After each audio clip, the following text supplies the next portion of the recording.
அறிவோம். அனைவருக்கும் நமஸ்காரம். இப்போ இன்றைக்கு நாத யோகம் 5வது நாள் வகுப்பு.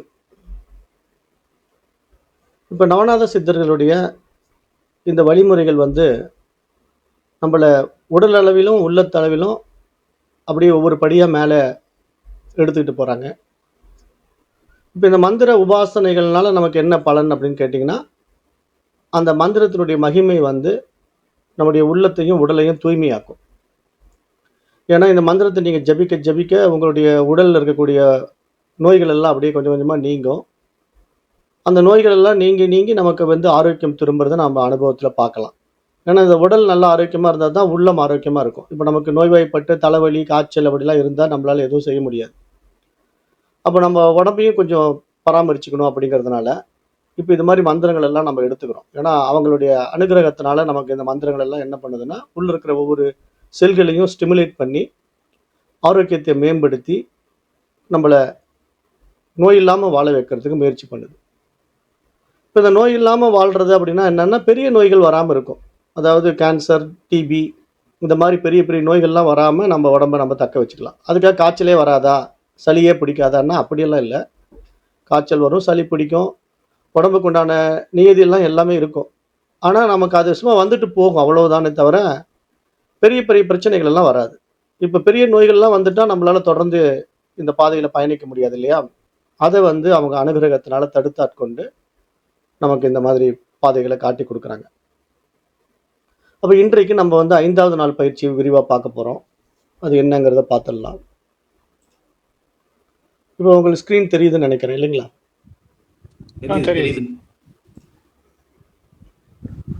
நாத யோகம் 5வது நாள் பயிற்சி. இப்போ 5வது நாள் பயிற்சியில் ஆக்ஞா நாதம், பிரம்ம மூலம் எங்கே ஒலிக்கிறது அப்படிங்கிறத ஒரு முக்கியமான கேள்வியாக இங்கே முதல்ல எழுப்புது. இப்போ நம்ம ஒவ்வொரு சக்கரமாக மேலே ஏறிக்கிட்டு இருக்கோம்னு சொன்னேன். நேற்று நம்ம விசுப்தி சக்கராவில் தொண்டை குழியிலிருந்து நம்ம சில விஷயங்களை பார்த்தோம். அதுக்கான மந்திரங்களும் நேற்று உபாசனாவாக எடுத்துக்கிட்டோம். இப்போ இன்றைக்கு ஆக்ஞா நாதம் அப்படிங்கிறது என்னன்னா நம்முடைய பூர்வ மத்தி, அதாவது நெற்றி பொட்டு, 3வது கண் அப்படின்னு சொல்லக்கூடிய நம்ம பொட்டு வைக்கிற இடம். இப்போ இந்த இடம் தான் நமக்கு முக்கியமான ஒரு இடம். ஏன்னா பிரம்ம மூலம் எங்கே ஒலிக்கிறது அப்படின்னு ஒரு கேள்வி இங்கே எழுப்புது. இது நாத யோகத்தினுடைய 5வது படி. இப்போ இன்று நாம் ஆக்ஞா சக்கரத்தில், அதாவது நெற்றியின் மத்தியில் 2 கண்கள் நடுவே தோன்றும் பரநாதம் நுண்ணிய ஒளியை கவனிக்க இருக்கின்றோம். இது நம்முள் நிர்விகல்ப பரஞானம் நோக்கி செல்லுகின்ற வாசல் கதவு என்று இந்த ஆக்ஞா சக்கரத்தை பார்க்கிறோம். இப்போ நம்ம பொதுவாக சமாதி நிலைகளை பற்றி கேள்விப்பட்டிருப்போம். அதாவது நிர்விகல்பம், சவிகல்பம் அப்படின்ற 2 சமாதி நிலைகள் இருக்கு. இப்போ நிர்விகல்பம் அப்படின்னா நமக்கு எந்த எண்ணங்களும் இல்லாமல் நம்ம ஒடுங்கிடுறது. சவிகல்பம் அப்படின்னா நம்ம உலகத்தோடு இருந்து கொண்டே இயல்பாக வாழ்கிறது. இந்த 2 விதமான விஷயங்கள் இங்கே சமாதிகள் இருக்கு. இதுக்கும் மேலே ஒரு சமாதி இருக்குது, அதுக்கு சகஜ சமாதின்னு பேர். அந்த சகஜ சமாதியில் நம்ம இயல்பாக இந்த உலகத்தோடு உறவாடிக்கிட்டு இருப்போம். ஆனால் நாம் அந்த இறை நிலையில் அந்த இறைவனோடவே 2 கலந்துருப்போம். இப்படியெல்லாம் சமாதி நிலைகள் இருக்குது. இப்போ இந்த ஆக்ஞா சக்கரத்தில் நம்ம செய்யக்கூடிய பயிற்சி முறைகள் என்ன பண்ணோம்னா நம்முடைய நிர்விகல்ப நிலைக்கு நம்மளை கொண்டு போகும். நிர்விகல்ப நிலை போனால் எந்த எண்ணங்களும் இருக்காது. அந்த தூய உணர்வு அறிவு நிலையில் நம்மளை கொண்டு போய் நிறுத்தும். அப்படி நம்ம இருப்போம், அந்த மாதிரிலாம் இருக்க முடியும். அதுதான் நம்முடைய ரியாலிட்டி, நம்முடைய சோர்ஸ். ஆக்சுவலாக இறைவன் எப்படி இருக்கிறான்? நிர்குண ஸ்வரூபமாக இருக்கிறான். நிர்குணம் அப்படின்னா அவனுக்கு எந்த ஒரு குணங்களும் இல்லை, எந்த குணபேதங்களையும் அவன் மாற்றுவதில்லை. அவன் எந்த ஒரு விசேஷங்களுக்குள்ளும் வருவதும் கிடையாது, போவதும் கிடையாது. அப்படியே தன்னில் தானாய் தன்மயமாய் தனித்துவமாய் இருக்கின்ற ஒரு நிலைக்கு பேரு நிர்குணம் அப்படின்னு பேரு. ஏன்னா இறைவன் 2 நிலையில் இருக்கிறான் நம்ம பார்க்குறோம். ஒன்று நிர்குண ஸ்வரூபமாக இருக்கிறான், இன்னொன்று சர்க்குண ஸ்வரூபமாக இருக்கிறான். இப்போ நிர்குணமா இருக்கும்போது உலகம் இருக்காது, சர்க்குணமா வரும்போது உலகம் விரியும். அப்படிதான் இறைவன் 2 வழியில வெளிப்பட்டு காணவும் செய்கிறான், வெளிப்படாமல் ஒடுங்கவும் செய்கிறான். இப்போ நாம் இன்றைக்கு 5வது படியில் அந்த நிர்விகல்ப பரஞானத்தை நோக்கி செல்லுகின்ற வாசல் கதவை திறக்க போகிறோம். இப்போ தத்துவ விளக்கம் என்ன அப்படின்னு இந்த பாடத்தில் பார்த்தீங்கன்னா, ஆக்ஞா மண்டலம் என்பது ஞானத்தின் வாயில், ஏகத்துவத்தின் இணையப்பெறுகின்ற ஒரு முக்கிய இடம். அதாவது இப்போ நானும் இறைவனும் வேறு வேறு இல்லை என்று நாம் ஒன்றாக உணர்கின்ற ஒரு உயரிய இடம்தான் இந்த ஆக்ஞா சக்கரம், ஆக்ஞா மண்டலம். அது வந்து மூன்றாவது கண், நெற்றி பொட்டு அப்படிலாம் பல பெயர்கள்ல அழைக்கப்படுது. இந்த இடம் வந்து என்ன முக்கியத்துவம் கொடுக்குறாங்க அப்படின்னு கேட்டிங்கன்னா, இப்போ இந்த வாசலை நம்ம திறந்தா தான் நமக்கு ஞானம் வரும். ஞானம்னா என்னன்னா, நான் யார், இந்த உலகம் எப்படிப்பட்டது, என்னையும் இந்த உலகத்தையும் உண்டாக்கிய இறைவன் யார் அப்படிங்கிற இந்த கேள்வி நமக்குள்ள எழுந்துகிட்டே இருக்கு இல்லையா? இதுக்கான பதில் கிடைக்கும். இந்த பதில் வந்து சும்மா ஒரு பரோட்ச ஞானமா நமக்கு கிடைக்கக்கூடாது. அது ஒரு அனுபவ ஞானமா மாறணும். அனுபவ ஞானம்னா அதுக்கு அனுபூதின்னு பேரு. அதாவது இறைவனோட நம்ம இரண்டர வாழுகின்ற வாழ்க்கைக்கு பேரு அனுபூதி. அப்ப இங்க இந்த பயிற்சி நம்ம பண்ணும்போது தோன்றுகின்ற நாதம் இருக்கு இல்லையா? உள்ள சப்தம் இருக்கு இல்லையா? அது எப்படிப்பட்ட சப்தங்கள் அப்படின்னு பார்த்தீங்கன்னா, சங்கு, வீணை, மணி, புல்லாங்குழல் போன்ற இசையில் காற்று போன்ற ஒலிகளைப் போல இருக்கும். சில நேரங்களில் ஸ்ரீம், ஐம், ஊம் போன்ற பீஜ நாதங்கள் போன்றும் இருக்கும். இப்போ இந்த சக்கரத்தை நம்ம ஆக்டிவேட் பண்ணி, இந்த சக்கரத்தில் நம்முடைய எண்ணங்களை ஒருங்கிணைத்து நம்ம அந்த இடத்துலயே நம்ம நினைவை வச்சுக்கிட்டு நின்றுட்டு இருந்தோம் அப்படின்னா, வேற எந்த சிந்தனையும் இல்லாமல் அந்த ஆக்ஞா சக்கரத்துக்குள்ளேயே நாம நின்னோம்னா, நமக்குள்ள இந்த மாதிரி ஒலிகள் வந்து வெளிப்படுவதை நம்ம கேட்கலாம். அது நம்ம புறக்காதுகளால் கேட்க முடியாது, நம்முடைய அகக்காதுகளால் தான் கேட்க முடியும். அகக்காதுன்னா நமக்குள்ள அதை சப்தத்தை உணர முடியும், கவனிக்க முடியும். அப்போ அப்படிப்பட்ட சப்தங்கள் வந்து சங்கு சப்தம் கேட்கலாம், வீணை சப்தம் கேட்கலாம், மணி ஓசை கேட்கலாம், புல்லாங்குழல் போன்ற சப்தம்லாம் இந்த இடத்துல கேட்குது அப்படிங்கிறத இங்க மகான்கள் சொல்றாங்க. இப்போ இந்த நாதம் நமக்கு வந்து பிரம்ம நுண்ம வழியை திறக்கும். இந்த மாதிரி நாதங்களை நீங்க கேட்டீங்க அப்படின்னா, அந்த இறைவனை அணைவதற்கான, அறிவதற்கான, உணர்வதற்கான ஒரு நுண்ணிய வழியை வந்து திறக்கும் என்று இங்க பார்க்கிறோம். இப்போ இந்த ஆக்ஞா நாதம் என்பது, அதாவது ஆக்ஞா நாதம்னு ஏன் அந்த இடத்துல பெயர் பெற்றதுன்னா, அந்த மூன்றாவது சக்கரத்துல அந்த நாதம் எழுந்திருக்கிறதுனால அதுக்கு ஆக்ஞா நாதம். அது வந்து பாஷையின் பிறப்பிடம் அல்ல, அறிவின் ஒளியாக பரம்பொருள் பேசும் இடம் என்று அந்த இடத்தை நம்ம பார்க்கிறோம். இறைவன் வந்து நம்ம இடத்துல பேசுகின்ற இடம் தான் ஆக்ஞா நாதம் அப்படின்னு அதுக்கு பேர். ஆக்ஞா நாதம் அப்படின்னா அந்த இடத்துல எழுதிருக்கின்ற ஒளி, ஒரு சவுண்டு. அப்ப இன்றைக்கு நம்ம செய்ய வேண்டிய பயிற்சிகள் என்ன அப்படின்னு கேட்டீங்கன்னா, ஆக்ஞாநாத சிரவண தியானம் அப்படின்னு ஒரு 10 நிமிஷம் எடுத்துக்கணும். ஆக்ஞாநாத சிரவண தியானம்னா என்னன்னா, இப்போ நம்ம அந்த 2 கண்களுக்கும் இடையில் இருக்கக்கூடிய நெற்றி பொட்டுல எழுந்துகின்ற சப்தங்களை கவனிக்கிறது. சிரவணம்னா கேட்டல் அப்படின்னு அர்த்தம். அதை நம்ம கவனிக்கிற ஒரு தியானத்தை பண்றோம். அது எப்படின்னா, இப்ப கண்களை மூடிக்கொண்டு இரு கண்களுக்குள்ளும் உள்ள மத்திய ஒளி புள்ளியில் கவனம் வைக்கவும் அப்படின்னு இங்க சொல்லப்படுது. அப்போ நீங்க இப்ப என்ன பண்ணணும்னா, கண்களை மூடிக்கொண்டு நம்ம கண்களுக்குரிய புருவ மத்தியில், அதாவது புருவ மத்தியும் நம்ம கவனிக்கணும். கண்களுக்குள்ள இருக்கிற அந்த ஒளி புள்ளி, நம்ம 2 கண்கள்லையும் பார்த்தீங்கன்னா ஒரு சென்டர்ல ஒரு இது இருக்கும், ஒளி புள்ளி. அந்த நம்ம வெளியிருந்து ஒரு வெளிச்சம் படுதுனால அந்த இடத்துல தான் பட்டு ரிஃப்ளெக்ட் ஆகும். அந்த இடம் தான் முக்கியமான ஒரு ஒளி புள்ளி இருக்கக்கூடிய இடம். அதுல கவனம் வைக்கவும் அப்படிங்கிறாங்க. அப்ப அதுல கவனம் வைத்து அதை அப்படியே நெற்றி பொட்டுல நீங்க நிறுத்துனீங்க அப்படின்னா, உங்களுக்கு அந்த சப்தங்கள் கேட்க ஆரம்பிக்கும், அல்லது வெளிச்சங்கள் தோன்ற ஆரம்பிக்கும். அதாவது விதவிதமான ஃபிளாஷ் லைட் மாதிரி வெளிச்சம், அல்லது ஒரு ஒளி புள்ளி, அல்லது ஒரு கோல்டன் லைட், இந்த மாதிரிலாம் வந்து ஃப்ளாஷ் ஆகும். இது வந்து நடக்கும். ஆனா நீங்க அதை அமைதியா அந்த நாதம் கேட்குதா அப்படிங்கிற ஒரு உன்னிப்பான விஷயமா அதை கவனிக்கும் போது மட்டும்தான் அது சாத்தியமாகும். அப்ப இதுக்கு வந்து மூச்சை மெதுவாக சீராக்கி அதன் அதிர்வை நெற்றி பகுதியிலே உணரவும். இப்போது எந்த ஒலி தோன்றுகிறதோ, அதாவது மெல்லிய வீணை, சங்கு, புல்லாங்குழல் போன்ற ஓசையில எந்த ஒலி வேணா தோன்றலாம். ஒவ்வொருத்தருக்கும் ஒவ்வொரு மாதிரி தோன்றலாம். அந்த நாதத்தை கவனியுங்கள் அப்படின்னு நம்ம இப்ப பார்க்கிறோம். ஏன்னா இங்க வந்து மெல்லிய வீணை, சங்கு, புல்லாங்குழல் சப்தத்துல வந்து ஒருத்தருக்கு புல்லாங்குழல் மாதிரி கேட்கலாம், ஒருத்தருக்கு வீணை சப்தம் மாதிரி கேட்கலாம், ஒருத்தருக்கு சங்கு சப்தமா கேட்கலாம். அது அவருக்கு கேட்கறது எனக்கு கேட்கலையேங்கிறதெல்லாம் இல்லை. நமக்கு என்ன கேட்குதோ அதை நம்ம கவனிக்க வேண்டியது மட்டும்தான் நமக்குடைய வேலை. அப்ப அது தோன்றினால் கேளுங்கள், அது உங்கள் உள்ளத்தை புனிதமாக்கும் என்று இங்க பார்க்கிறோம். அப்போ உங்களுக்கு கவனம் வந்து அந்த இடத்துல வச்சுக்கணும். அந்த பக்கம் கொஞ்சம் மியூட் போட்டுக்குங்க.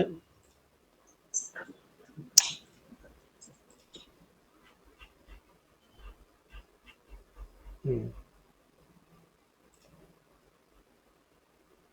அப்புறம் இப்போ நாத பீஜ ஒளி தரிசனம்.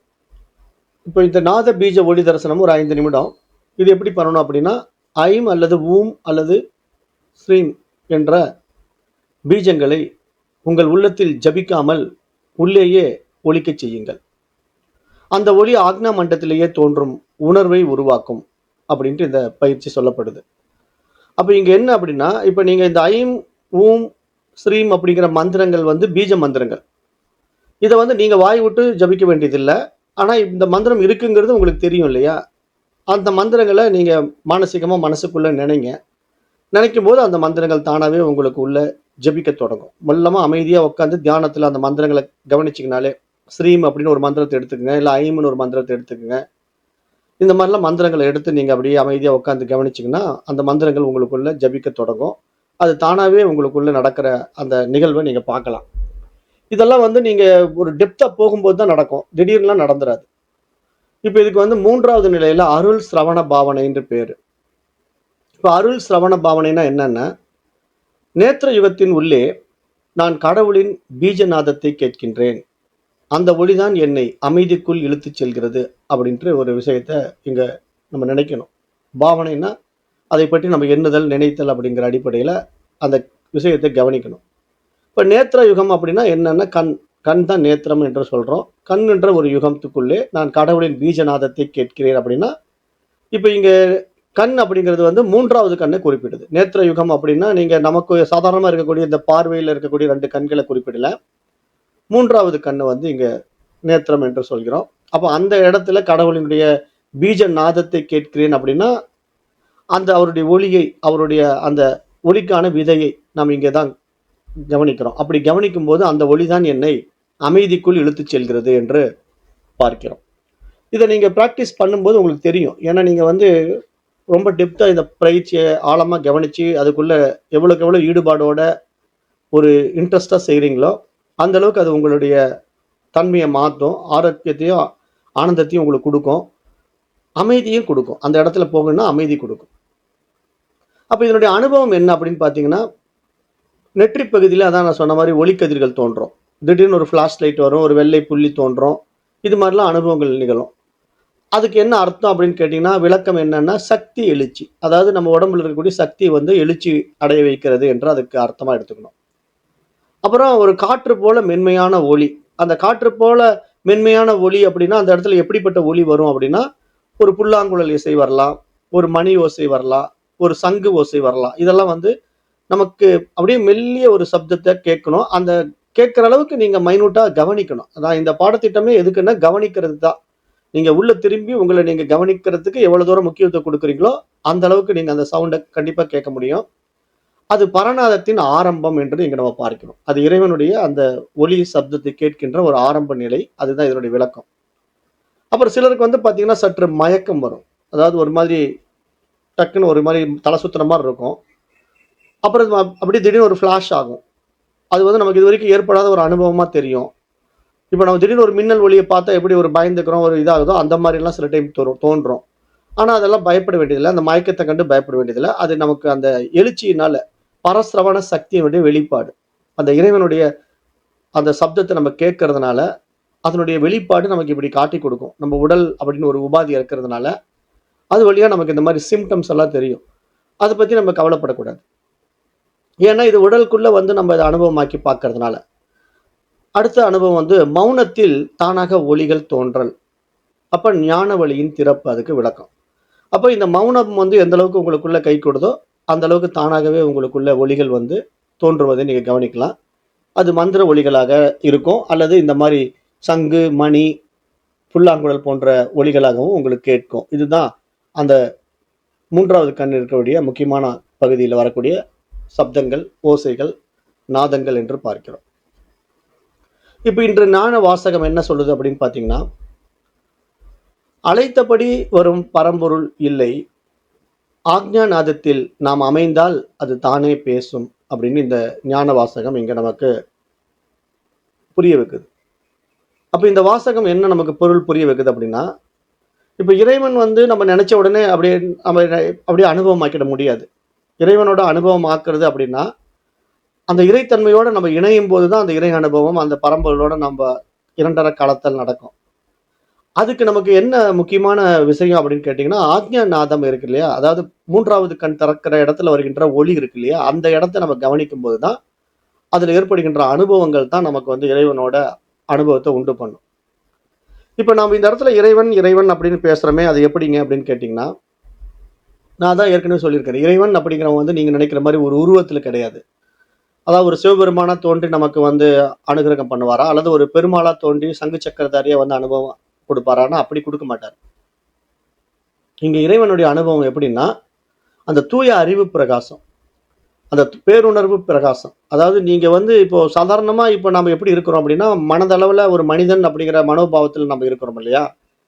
இப்ப நாம வந்து இந்த உலகியல் விஷயங்கள்ல சிக்கிக்கிட்டு இருக்கிறோம். அப்ப நான் என்னை பக்தன் என்று நினைக்கிறோம். இறைவன் வந்து கடவுள் என்று நம்ம பார்க்கிறோம். அதாவது நான் தாசன், இறைவன் வந்து எனக்கு தலைவன். அப்ப இந்த நிலை வந்து ஒரு சரியை நிலை இல்லையா? கீழ்நிலை.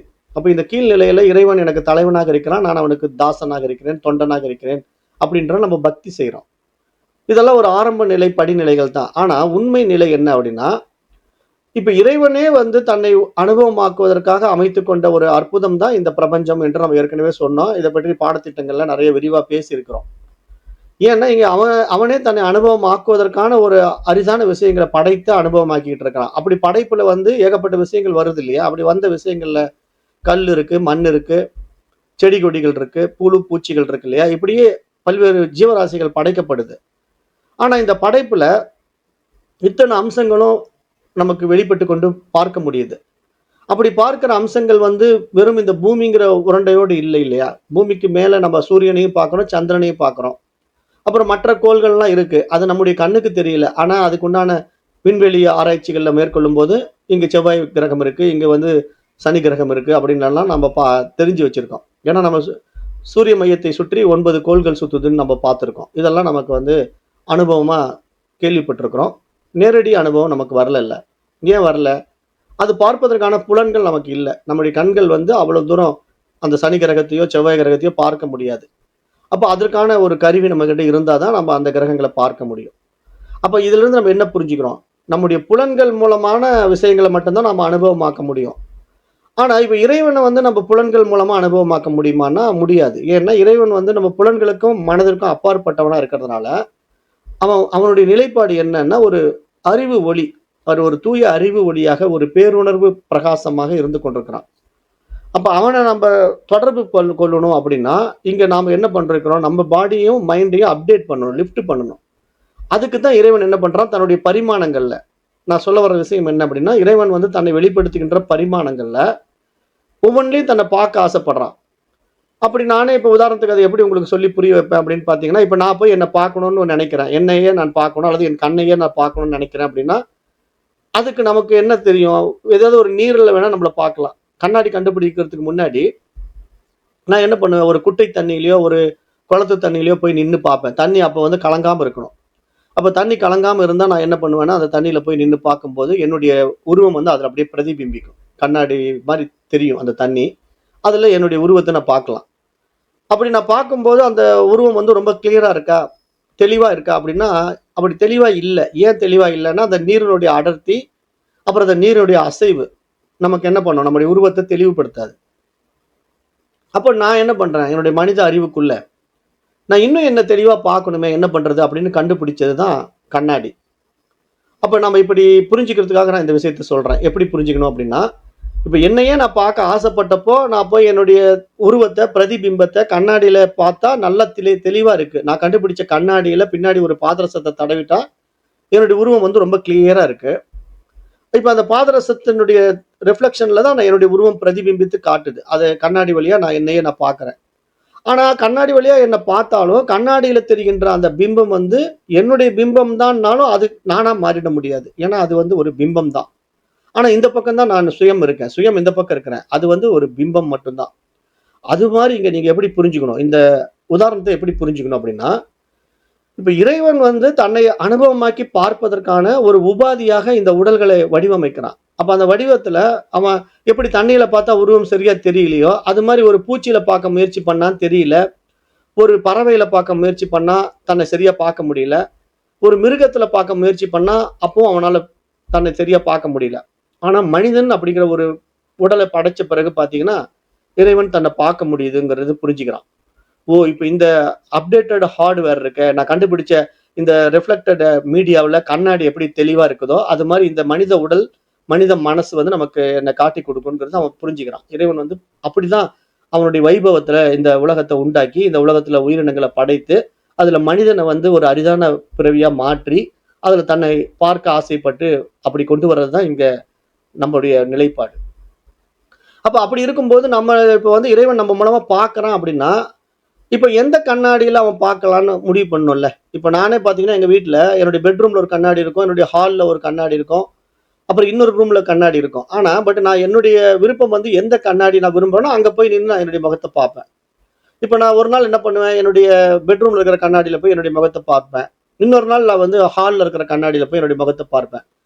அப்ப என்னுடைய விருப்பம் தானே இது. நான் இந்த கண்ணாடியில பார்க்கலாம், அந்த கண்ணாடியில பார்க்கலாங்கிறது என்னுடைய விருப்பம். அது மாதிரி இங்க இறைவன் என்ன பண்றான், படைக்கப்பட்ட ஜீவராசிகளில எத்தனையோ மனிதர்கள் இருக்கலாம். கோடானு கோடி ஜீவராசிகள் இருக்கலாம். ஆனா, அதுல ஒரு குறிப்பிட்ட மனிதன் வந்து தேர்ந்தெடுக்கிறான். ஏன்? என்ன காரணம்? அவன் மூலமா தான் பிரகாசிக்கணும்னு நினைக்கிறதுக்கு என்ன காரணம்? இப்ப நான் வந்து பெட்ரூம்ல இருக்கிற கண்ணாடியில பார்த்தா கிளியரா இருக்கு கண்ணாடி. அதாவது ரொம்ப நீட்டா வச்சிருக்கிறேன். பாதரசம் நல்லா தடவப்பட்டு கண்ணாடியில எந்த குறையும் இல்ல. ஆனா, நான் வெளிய போயி ஹால்ல இருக்கிற ஒரு கண்ணாடியில என்னுடைய முகத்த பார்க்கிறேன். லைட்டா முகம் இழுச்சுக்கிட்டு போகுது. என்னடா காரணம்னு பார்த்தா, அவன் பாதரசம் தடவுனது சரியில்ல அந்த கண்ணாடியில.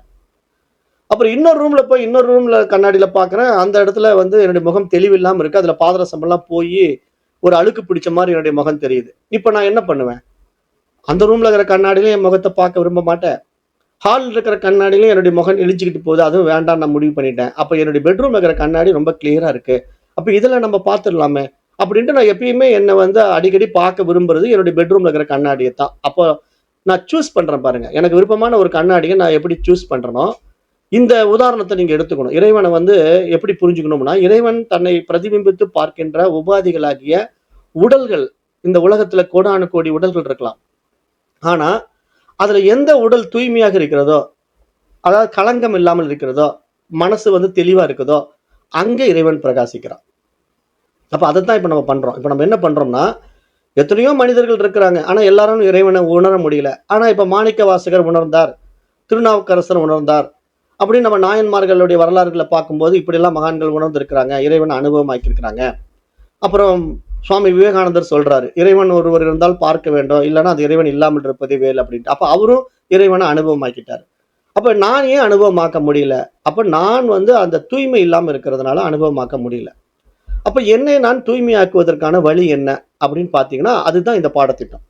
இந்த பாடத்திட்டம் தான் என்ன பண்ணுதுன்னா, நம்மள வந்து உடல் அளவிலும், உள்ளத்தளவிலும் தூய்மையாக்கி, இறைவன் பிரதிபிம்பிக்கின்ற ஒரு தூய்மையான கண்ணாடியாக என்னை நான் மாற்றிக்கொண்டா, என்னிலும் இறைவன் பிரகாசிப்பான். அப்ப நான் வந்து நல்ல கண்ணாடியா இருந்தா, அங்கேயும் நான் பார்ப்பேன், இங்கேயும் பார்ப்பேன். இப்ப எங்க வீட்ல இருக்கிற அந்த ரூம்ல இருக்கிற கண்ணாடி வந்து பாதரசம் எல்லாம் போயி, அங்கங்க கருப்பு கருப்பா இருக்கு. என்னுடைய முகமும் அதுல போய் பார்த்தா கருப்பு கருப்பா தெரியுதுன்னா, அந்த கண்ணாடி எனக்கு பிடிக்கல. அதுக்காக நான் உடனே ஒரு நல்ல கண்ணாடி கொண்டு வந்து அந்த ரூம்ல மாட்டிட்டேன்னு வச்சுக்கங்களேன். இப்ப நான் என்ன பண்ணுவேன், இங்கேயும் பார்ப்பேன், அங்கேயும் பார்ப்பேன். உங்களுக்கு புரிதலுக்காக சொல்றேன். அப்ப நான் இங்க மட்டும் தான் பார்க்கணும் ஏதாவது இருக்கா? எனக்கு இங்கேயும் நல்லா இருக்க கண்ணாடி, இதுலயும் என்னுடைய முகத்த பார்ப்பேன். அந்த ரூம்ல இருக்கிற கண்ணாடி இப்ப நல்ல கண்ணாடி ஆயிடுச்சு. அப்ப அதுலயும் போய் நான் என்ன பார்ப்பேன். அப்ப அது மாதிரி இங்க இறைவன் என்ன பண்றான், படைக்கப்பட்ட ஜீவராசிகளில எதெல்லாம் தூய்மையாக்கப்பட்டிருக்கோ, அதெல்லாம் அவன் பிரகாசிக்கிறான். ஏன்னா இறைவன் வந்து தூய்மையானவன். அப்ப அவன தூய்மையாக்குவதற்கான ஒரு படிநிலைகள்ல நம்ம பயணம் பண்றது, நம்மளை இறைவன் நம்ம மூலமா பிரகாசிப்பதற்காகத்தான். இப்ப அகம் பிரம்மாஸ்மி அப்படிங்கிற ஒரு வார்த்தையினுடைய நோக்கம் என்னன்னா, நானே இறைவன் அப்படின்னு நம்ம எப்ப சொல்ல முடியும்? இறைவன் நம்மிடத்துல பிரகாசிக்கும்போது, இறைவனும் நானும் வேறு வேறு இல்ல. அங்க இருமைகளற்ற நிலை உண்டாகி, அந்த ஆனந்த வைபவத்த நம்ம அனுபவமாக்குவதற்கு இந்த பாதையில பயணிக்கிறோம். அப்ப இது ஒரு உயரிய பாதை. இதனுடைய வேல்யூ தெரிஞ்சு நம்ம இதுல பயணம் பண்ணணும். அப்ப இங்க ஆக்னா சக்கரம் வந்து இறைவன் நம்மோட பேசுகின்ற ஒரு இடம். அதுதான் இறைவனும் நாமும் உறவாடுகின்ற ஒரு முக்கியமான இடமாக இந்த 3வது கண்ண நம்ம பார்க்கிறோம். இந்த 3வது கண்ண திறந்துட்டீங்கன்னா, இறைவன் உங்க மூலமா வெளிப்படுவான். அப்படி வெளிப்படுகின்ற அவனுடைய பார்வை, அவனுடைய வைபவம் வந்து ரொம்ப அருமையாக இருக்கும். அதுக்கு ஒரு கருவியா நீங்க இருப்பீங்க.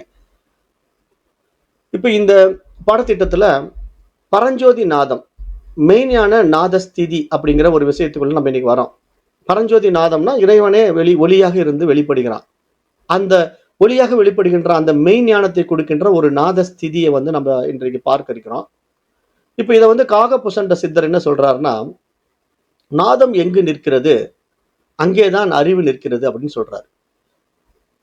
அப்ப இங்க வந்து நாதம் அப்படின்னா இறைவன் வந்து ஒளியாக நமக்குள்ள உறவாடி கொண்டிருக்கிறான். அப்புறம் ஒளியாகவும் உறவாடுகிறான். ஒளின்னா லைட். இங்க வந்து சவுண்ட் அண்ட் லைட் எனர்ஜியா நம்ம பாடியில அவன் இயங்குறான். அப்ப இந்த சவுண்ட் அண்ட் லைட் எனர்ஜியா இறைவன் எப்படி நமக்குள்ள இறங்குறான் அப்படி இயங்குறான் அப்படின்னு பாத்தீங்கன்னா, உயிராய் உணர்வாய் நம்ம இடத்துல இருந்து இயங்கிட்டு இருக்கிறான். அப்ப அந்த உயிர் உணர்வு அப்படிங்கிறது வந்து நாம நினைக்கிற மாதிரி அது ஒன்றுமற்ற தன்மை கிடையாது. அது எல்லாம் இருக்கின்ற அறிவு, எல்லாவற்றையும் அறியும் அறிவு. அப்ப அப்படிப்பட்ட இறைவன் தான் நமக்குள்ள இருந்து இந்த உடலை மனதை இயக்கி கொண்டிருக்கிறான். அப்ப இங்க நாம் வந்து பரஞ்சோதி நாதம் அப்படின்ற மெய்ஞான ஸ்திதி என்ற உள் சுழற்சி நிலையை பற்றி இனி பார்க்க இருக்கின்றோம். இப்ப அது அங்கு நீங்கள் நாதம் மாறி அறிவாக உருவாகும் தருணம். அதாவது உணர்வு தாண்டி அறிவு வடிவாக இருப்பது. இப்போ அறிவும் உணர்தலுக்கும் உள்ள வித்தியாசம் இங்க நீங்க நல்லா புரிஞ்சுக்கணும். இப்போ இந்த பாடத்திட்டமெல்லாம் ரொம்ப முக்கியமான பாடம். நல்லா டீப்பா கவனிங்க.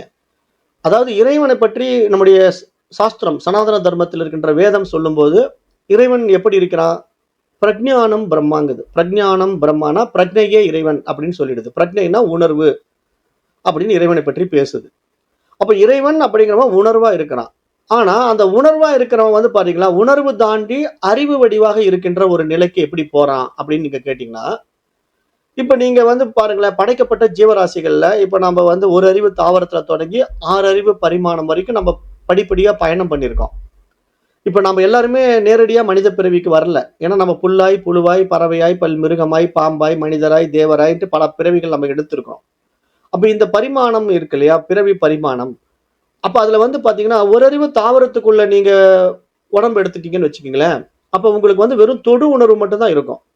இப்ப தொட்டாஞ்சுருங்கி செடியை போய் தொட்ட உடனே அந்த செடி வந்து சுருங்குது அப்படின்னா அதுக்கு என்ன காரணம்? அந்த செடிக்கு வந்து ஒரு தொடு உணர்வு இருக்கிறதுனால சுருங்குது. ஆனா அந்த செடி வந்து தன்னை தொடுறவர் வந்து ஆணா பெண்ணா, ராமசாமியா குப்புசாமியா அப்படின்லாம் தெரியாது. ஏன்னா அதுக்கு வந்து வெறும் தொடு உணர்வு மட்டும் இருக்கிறதுனால அது யாரோ நம்மள தொடுறாங்க அப்படிங்கிறதுல தன்னை தற்காத்துக் கொள்வதற்காக தன்னை சுருக்கிக்குது. அவ்வளவுதான். அது மட்டும் தான் அதுக்கு தெரியும்.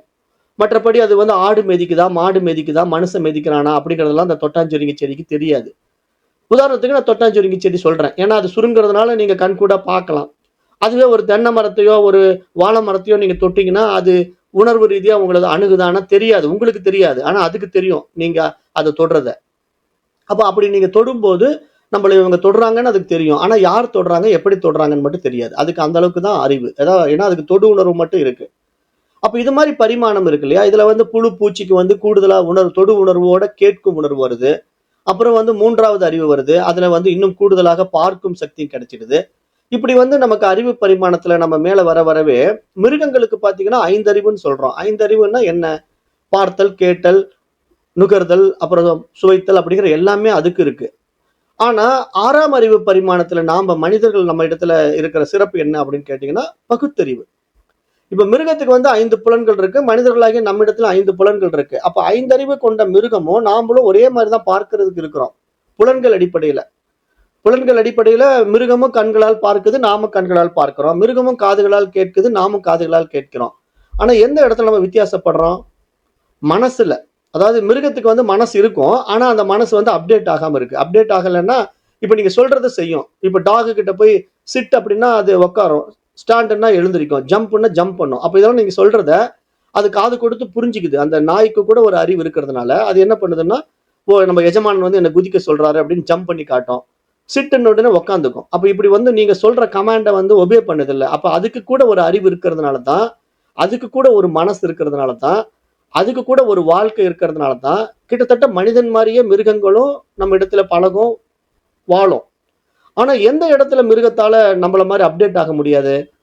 மனசுல வந்து அது அப்டேட் ஆக முடியாது. நாம வந்து மனசுல எங்க அப்டேட் ஆகுறோம்? இந்த பாடத்திட்டங்கள் தான் நமக்கு அப்டேட். நல்லா புரிஞ்சுக்கணும்.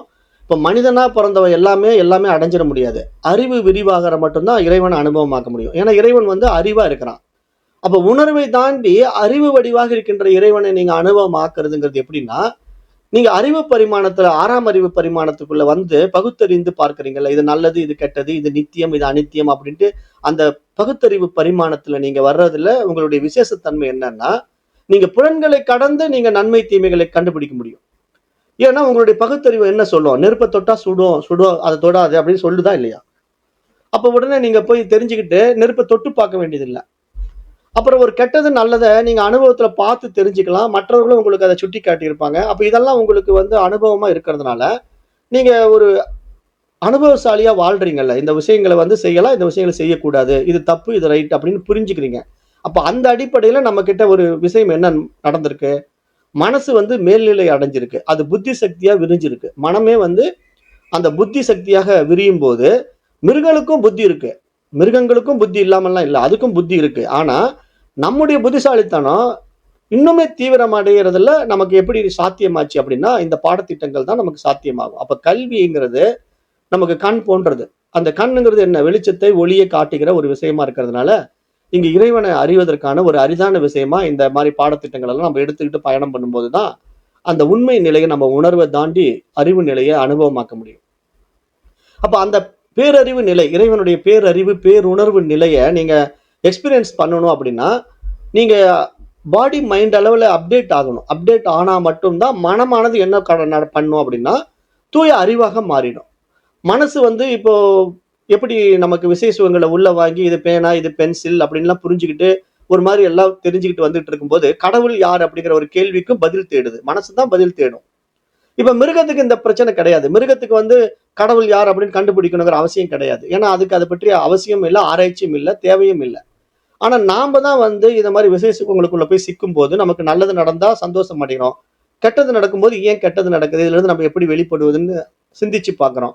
அப்ப இந்த சிந்தனா சக்தி நமக்குள்ள என்ன பண்ணுதுன்னா, ஏதேனும் ஒரு விஷயத்துக்கு இதுக்கு மேல ஒரு சக்தி இருக்குது, அத வழி நடத்துதுங்கிறது நமக்கு புரிய வைக்கும். ஏன்னா, நமக்கு மீறி சில காரியங்கள் நடக்கும்போது, அது நம்ம கையில மீறி நடக்கும்போது, அப்ப இதுக்கு மேல ஏதோ ஒரு சக்தி நம்மள இயக்குதுங்கிறது புரியும்போது, அந்த சக்திய நம்ம தெரிஞ்சுக்க ஆசைப்படுறது தான் நம்ம இறை சக்திய தேடுவதற்கான ஒரு நோக்கமாக அமையுது. அதனால மனிதன் மட்டும் தான் இறைவனை தேடுறான். மற்ற ஜீவராசிகள் எதுவும் இறைவனை தேடாது. ஆனா, அப்படி தேடுகின்ற நாமே, அந்த தேடும் பொருளாக நாம் தான் இருக்கிறோம் என்று நாம் நம்மை அறியும்போது, அதுல என்ன நடக்கும்? இறைவன் தன்னை இந்த உபாதியை கொண்டு அறிந்து கொண்டான் அப்படிங்கிறத நம்ம பார்க்கிறது தான் இந்த பாடத்திட்டத்தினுடைய நோக்கம். அப்ப இங்க இதுதான் அந்த அறியும் சக்தியாகவே நாதம் நின்றது எனும் உபநிஷத பாடத்தின் உண்மை உபதேசம். அதாவது இறைவன் வந்து அந்த அறியும் சக்தியாக நமக்குள்ள அறிவாய் இருந்து கொண்டு ஒவ்வொன்னையும் நமக்கு அனுபவமாக்குறான், அறிமுகப்படுத்துறான். அப்ப அவன் அப்படி இருக்கிறதுனால தான் எனக்கு இங்க எல்லாமே தெரியுது. இல்லன்னா எனக்கு எப்படி தெரியும்? இப்ப நான் வந்து இப்ப பேனாங்கிறது எப்படி தெரிஞ்சுக்கிட்டேன்? ஒருத்தர் காட்டி இது பேனா அப்படின்னு சொன்ன உடனே, அது பேனா தான் அப்படின்னு எனக்கு உள்வாங்கறதுக்கு ஒரு சக்தி எனக்குள்ள இருக்கணும் இல்லையா? அதுதான் என்னுடைய அறிவு சக்தி. அதுதான் இறைவன். அந்த இறைவன் எனக்குள்ள அந்த அறிவா இருந்து, எனக்கு ஒவ்வொன்னையும் சுட்டிக்காட்டி, அதை எனக்குள்ள பதிய வச்சு, அதுல அனுபவப்படுத்தி பார்க்குறான். பேனான்னா இப்படி இருக்கும், பென்சில்னா இப்படி இருக்கும்ன்ட்டு ஒவ்வொன்னையும் நான் அனுபவமாக்குவதுல, இப்ப இந்த உலகமும் எனக்கு அப்படித்தான் விரியுது. சூரியன் எப்படி இருக்கும்? சந்திரன் எப்படி இருக்கும்? என்னுடைய அம்மா எப்படி இருப்பாங்க? அப்படின்னு ஒவ்வொன்னும் எனக்கு சொல்றத வச்சு நான் இந்த உலகத்துல ஒவ்வொன்னையும் அனுபவமா பார்த்துக்கிட்டு இருக்கேன். அப்ப அப்படி பார்க்கும்போது, அதே அனுபவத்துல இறைவன பார்க்க முடியுமா? அப்படின்னு மனசு கேட்குது. மனசு என்ன சொல்லுதுன்னா, இப்ப பேனாவ காட்டிக் குடுத்துட்டீங்க. நான் பேனாவ பார்த்துட்டேன்.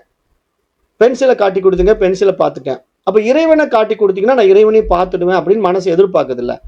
அப்ப அப்படி எதிர்பார்க்கும்போது, இப்ப நாம இங்க என்ன இந்த இடத்துல முக்கியமான பாயிண்ட் புரிஞ்சுக்கணும் அப்படின்னா, இப்ப காட்டிக் கொடுப்பதற்கு உங்களுக்கு வேறாக இன்னொரு பொருள் இருந்தா காட்டிக் குடுக்கலாம். இப்ப பேனாங்கிறது உங்களுக்கு வேறா இருக்கிறதுனால, இது பேனா அப்படின்னு நான் உங்களுக்கு சொல்லிட்டேன். நீங்களும் அந்த பேனாவ பார்த்துட்டீங்க. ஆனா, நீங்க கேட்கிற பொருள் நீங்களே உங்களையே எனக்கு காட்டிக் குடுங்க அப்படின்னு கேட்கிறீங்க.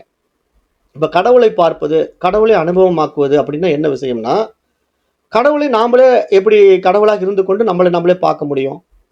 இதுக்கு நான் ஒரு கதை ஏற்கனவே சொல்லியிருக்கிறேன். நம்முடைய உபனிஷத் பாடங்கள்ல. ஒரு மீன் வந்து கடல் நீர்ல இருந்து கொண்டு, கடல்லாம் எப்படி இருக்கும்? கடல்லாம் எப்படி இருக்கும்ன்ட்டு மற்ற மீன்கள் கிட்ட போய் கேட்கும்போது, மற்ற மீன்களுக்கும் அந்த கடல்லாம் எப்படி இருக்கும்னு தெரியல. ஏன்னா, அதுகளும் கடலுக்குள்ளேயே இருந்துட்டு இருக்கு. அதுவும் கடல்கள பார்த்ததே இல்ல. கடல் எனக்கு எப்படி இருக்குன்னு தெரியலங்க. கடல் எப்படி இருக்குன்னு தெரியலங்கன்ட்டு அதுவும் சொல்லுது. அப்போ ஒரு வயதான மீன் என்ன சொல்லுது? நம்ம எல்லாரும் போய் ஒரு ஆமையார் கிட்ட கேட்கலாம். ஏன்னா, ஆமையார் தான் ரொம்ப வருஷமா வாழ்ந்துட்டு இருக்காரு. கிட்டத்தட்ட 300 ஆண்டுகளா உயிரோடு இருக்காரு. இப்ப நமக்கெல்லாம் ஆயுட்காலம் கம்மி. அப்ப அவருக்கு நெறைய அனுபவங்கள் இருக்கும். அதனால அவர்கிட்ட போய் நம்ம கடல்லாம் எப்படி இருக்கும்னு கேட்கலான்ட்டு அந்த மீன்கள்லாம் போயி, அந்த ஆமையார் கிட்ட கேட்கும்போது, அந்த ஆமையார் சொல்லுது, "அட மண்டுகளா, நீங்க கடல்லயே இருந்துகிட்டு கடல் எங்க இருக்குன்னு கேட்கிறீங்களே! நீங்க இருக்கிறதே கடல்ல தான் இருக்கீங்க, நீங்களே கடல் தான் அப்படின்னு சொல்லி அந்த ஆமையார் வந்து அந்த மீன்களுக்கு புரிய வைக்குது. இப்ப இது மாதிரி தான் இந்த கதை வந்து எதற்காக சொல்லப்பட்டது? இறைவன் எங்கேயோ இருக்கிறான் அப்படின்னு நம்ம தேடுறோம் இல்லையா? இறைவன் எங்கேயோ இல்ல. அந்த இறைவனாகவே நாமே இருந்துகிட்டு அந்த இறைவனை காட்டிக் கொடுங்க, இறைவனை காட்டிக் கொடுங்கன்னு கேட்டா எப்படி காட்டிக் கொடுக்க முடியும்? அது முடியாது. அப்ப நாம நம்மள உணர்றது தான் இங்க விஷயம். அப்ப அந்த உணர்றதுங்கிறது எப்படின்னா, நமக்கு அந்த உணர்தல்ங்கிற அனுபவ அறிவு நமக்கு வரணும். இப்ப மீன்களுக்கு வந்து நான் கடல்ல தான் இருக்கிறேன், கடல்ல தான் இருக்கேன்னு தெரியாம இருந்ததுனால கடல் எங்கே, கடல் எங்கேன்னு கேட்டது. அப்ப ஆமையார் மாரி ஒருத்தர் போய் கேட்ட உடனே ஆமையார் அத புரிய வச்சது. பாரு இந்த கடல் நீருங்கிறது நீ இருக்கிற அந்த நீர்ல தான் கடல். அது நீயே அந்த கடல் தான். கடல்ல இருந்து உன்னை பிரிக்க முடியாது. ஏன்னா நீ கடலும் நீயும் வேறு வேறு கிடையாது. கடலுக்குள்ளேயே நீ இருக்கிற. அப்ப கடலாகவே நீயே இருக்கிற அப்படின்னு சொல்லி புரிய வைக்கும்போது மீனுக்கு என்ன புரிஞ்சிடுச்சு? அப்ப நான் கடலுக்குள்ளேயே இருக்கிறேன், நானே கடல் தான் புரிஞ்ச பிறகு அந்த மீனுக்கு வந்து கடலை பார்க்க வேண்டிய அவசியம் கிடையாது. ஏன்னா அதுவும் கடலும் வேறு வேறு கிடையாது. அந்த மாதிரி ஒரு புரிதல். இங்க இறைவனும் நானும் வேறு வேறு கிடையாது. நானும் இறைவனும் ஒன்றே அப்படின்னு அறிகிறது தான் இந்த பாடத்திட்டத்தினுடைய முக்கிய நோக்கம். அப்ப ஏன் இதை இங்க சொல்ல வரேன் அப்படின்னா, இப்ப அந்த அறியும் சக்தியாகவே நாதம் நின்றது அப்படிங்கிற இந்த உபனிஷத் பாடத்தினுடைய உண்மை என்ன அப்படின்னா, இப்ப நீங்க எதையெல்லாம் இங்க அனுபவமாக்குறீங்களோ, இப்ப நீங்க வந்து ஒரு சப்தத்தை கேட்கிறேன், புல்லாங்குழல் ஓசையை நான் கேட்கிறேன்னு சொல்றீங்க, அல்லது ஒரு வெளிச்சத்தை பார்க்கிறேன்னு சொல்றீங்க. இப்ப இந்த இடத்துல நீங்க வந்து விழிச்சுக்கணும். இப்ப விழிக்கிற இடம் இதுதான் அப்படிங்கிறத நான் திருச்சிற்றம்பலம்ங்கிற டாபிக்ல பேசியிருப்பேன். திருச்சிற்றம்பலம்ங்கிற டாபிக்ல நான் என்ன பேசியிருப்பேன்னா, இந்த இடத்தில் விழித்துக் கொள்ளுங்கள் அப்படின்னு சொல்லியிருப்பேன். அந்த இடம் என்ன? அந்த 3வது கண். அந்த 3வது கண்ல என்ன நடக்கும்? நான் எப்படி விழிச்சுக்கணும் அப்படின்னா, இப்போ நான் வந்து பார்க்கிற வெளிச்சம் வந்து இப்ப நான் எப்படி பார்த்துக்கிட்டு இருக்கிறேன்? ராமசாமி நான் தியானம் பண்ணிட்டு இருக்கிறேன். நான் கண்ண மூடி தியானத்துல இருக்கும்போது எனக்கு திடீர்னு ஒரு ஃபிளாஷ் லைட் வந்து எனக்கு வெளிச்சமாகுது. அப்ப ராமசாமி அந்த வெளிச்சத்த பார்த்துட்டான். அப்ப அந்த வெளிச்சம் வேறு, இப்ப நான் வேறு அப்படிங்கிற அந்த டுயாலிட்டி உங்ககிட்ட இருக்குல்ல. அந்த டுயாலிட்டி இருக்கிற வரைக்கும் உங்களுக்கு இறை அனுபவம் நடக்காது. ஏன் இறை அனுபவம் நடக்காதுன்னா, நீங்க பார்க்கிற ஒரு விஷயத்துல ஆர்வத்த காட்டுறீங்க. அதாவது அந்த வெளிச்சத்த நான் பார்க்க போறேன், அந்த ஒளிய நான் கேட்க போறேன் அப்படிங்கிற ஒரு ஆர்வத்த காட்டுறீங்க பார்த்தீங்களா? அந்த ஆர்வம் என்ன பண்ணுதுன்னா, உங்கள இறைவனிடமிருந்து பிரிச்சு வச்சிருக்கு. வெகு தூரம் பிரிச்சு வச்சிருக்கு. அதனால இறைவன் அனுபவம் ஆக மாட்டேங்குது. அப்ப நீங்க ஒரு சவுண்ட் எனக்கு வந்து புல்லாங்குழல் ஓசை என்னுடைய காது வழியா கேட்குது.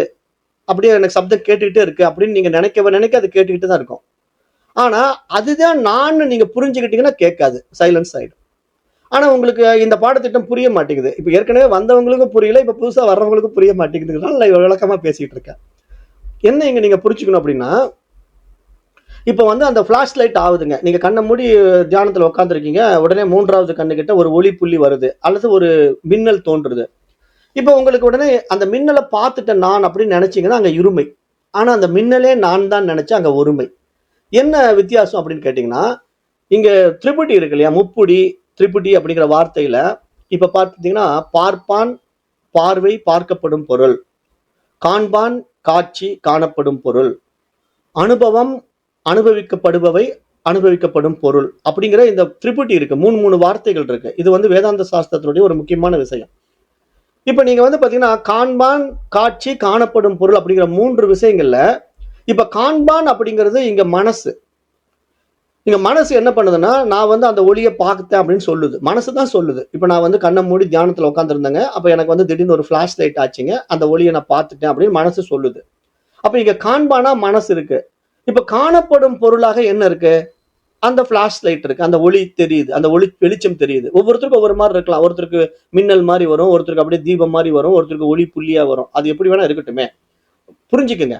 காணப்படும் பொருள நீங்க காண்பானாகிய நான் பார்க்கிறேன் இல்லையா?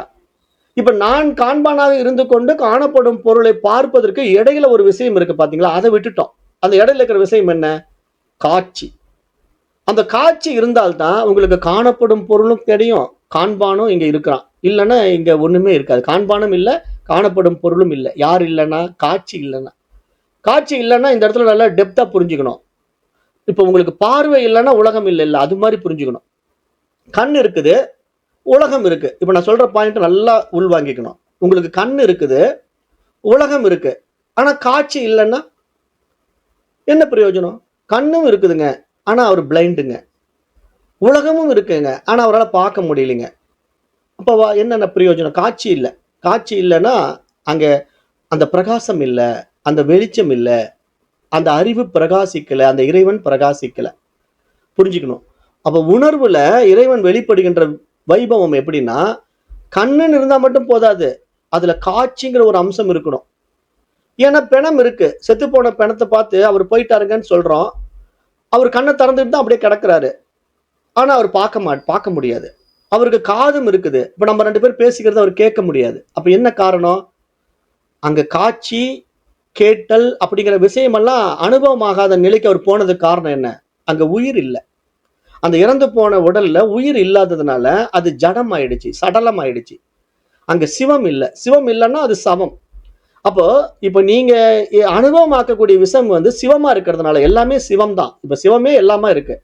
அப்ப இங்க புரிஞ்சுக்கணும் அப்படின்னா, அறிபவனாக மனசு இருக்கிறதும், அறியப்படும் பொருளாக உலகம் இருப்பதும், அல்லது அறிபவனாக ராமசாமியோ, கமலாவோ இருப்பதும், கமலாவோ, ராமசாமியோ நான் கண்ணுல ஒரு வெளிச்சத்த பார்த்தேன், அப்படியே வந்து நெற்றி பொட்டுல ஒரு ஒளி புள்ளிய பார்த்தேன்னு சொல்லுகின்ற அனுபவமோ எப்படி நடக்கும்? அந்த சிவம் இருப்பதனால நடக்குது இல்லையா? அப்ப அத நீங்க இங்க பிரிச்சு சொல்லுது சாஸ்திரம். அறிபவன், அறிவு, அறியப்படும் பொருள். அப்ப அறியப்படும் பொருளாக ஒரு வெளிச்சம் உங்ககிட்ட பிரகாசிக்குது. ஆனா, அறிபவனாக உங்ககிட்ட மனசு இருக்குது. ஆனா, அறிவு இல்லன்னா, இந்த 2 அனுபவங்களும் உங்களுக்கு நடக்காது. அறிபவனும் இங்க இல்ல. அறியப்படும் பொருளும் இல்ல. அப்ப அறிவு தான் பிரதானம். அப்ப அந்த அறிவு தான் இங்க இறைவன். அப்ப அந்த அறிவு தான் நமக்குள்ள இருந்து இங்க எல்லாவற்றையும் வழி நடத்துது. அப்ப இங்க நீங்க என்ன புரிஞ்சுக்கணும்? அந்த அறியும் சக்தியாகவே நாதம் நின்றது. அந்த அறியும் சக்தியாக அங்க இறைவனே நாதமா இருக்கிறான், ஒளியா இருக்கிறான், சவுண்டு இருக்கிற மாதிரி லைட்டா மாறுறான், பீஜம் அதாவது பிந்துவா மாறுறான். அந்த மந்திரம் வந்து பிந்துவா மாறுது. அப்ப நீங்க இதை எப்படி இந்த இடத்துல புரிஞ்சுக்கணும்? அறியும் சக்தியாக நாதம் நின்றதுன்னா இறைவனே தன்னை அனுபவமாக்குகின்ற ஒரு வைபவத்தை உங்க உடம்பு மூலமா செஞ்சுக்கிட்டு இருக்கிறான். அதுக்கான ஒரு கருவிதான் இந்த உடலும் மனசும் அப்படின்னு நீங்க புரிஞ்சுக்கிட்டீங்கன்னா, நீங்க என்னங்க செய்றீங்க? நீங்க ஒண்ணும் செய்யறது இல்ல. கண்ணாடி எதையாவது செய்தா அது கண்ணாடி அது பாட்டு சும்மா இருக்கு. ஆனா இறைவன் போய் இப்ப நான் போய் முன்னாடி நிக்கிறதுனால கண்ணாடியில என்னுடைய உருவம் அங்க தெரியுது. அப்ப என்னுடைய உருவம் கண்ணாடியில தெரிவதற்கு கண்ணாடி ஏதாவது குழந்தை பெத்துதா?